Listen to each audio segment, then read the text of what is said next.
బ్రతికున్నంత కాలం విలువలతో ఆత్మగౌరవం కోసం జీవించిన ముద్రగడ పద్మనాభం గారు చనిపోయిన తర్వాత కూడా తన బాడీ కూడా ఆత్మగౌరవంతోనే ఉండాలి, విలువలతోనే ఉండాలి అని చెప్పి తాను చనిపోయిన తర్వాత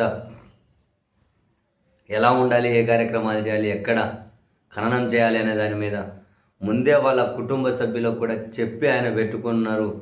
ఆ విధంగా తన మరణానంతరం కూడా తన ఆత్మగౌరవాన్ని కాపాడుకోవడం కోసం, తన భార్య గారి గౌరవాన్ని కూడా కాపాడడం కోసం ఆ పెద్దాయన ముందే ప్రిపేర్ అయి ఉండడం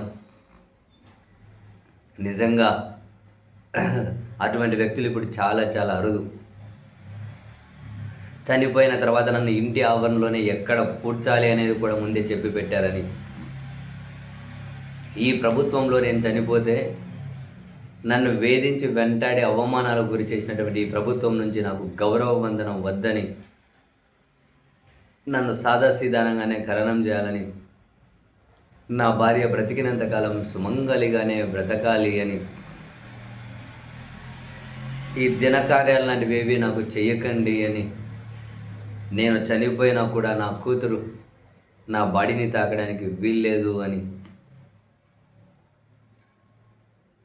చాలామంది చనిపోయిన తర్వాత ఒరే చెడ్డోళ్ళు, విజ్జోళ్ళు, మంచోళ్ళు అందరూ కానీ సరే అరే అందరూ అయ్యో పాపం అంటూ ఉంటారు జనరల్గా.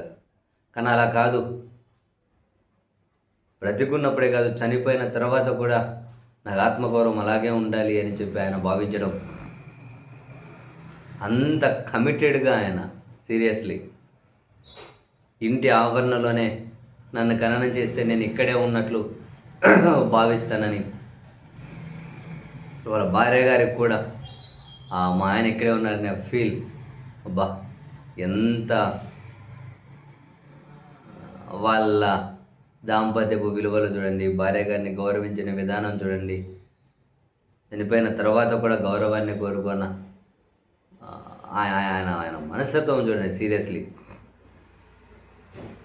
చాలా విన్నాం. ముద్రగడ పద్మనాభం గారు ఆత్మగౌరవం కోసం దేన్నైనా వదులుతారు, విలువల కోసం దేన్నైనా వదిలేస్తారు, పదవులు కాదు, అధికారం కాదు, దేన్నైనా అని. జీవితం అంతా ఆ విధంగానే బ్రతికారు అని. బ్రతకడం కాదు, చనిపోయిన తర్వాత కూడా అటువంటి విధానాన్ని ఆయన కోరుకోవడం గ్రేట్ సార్.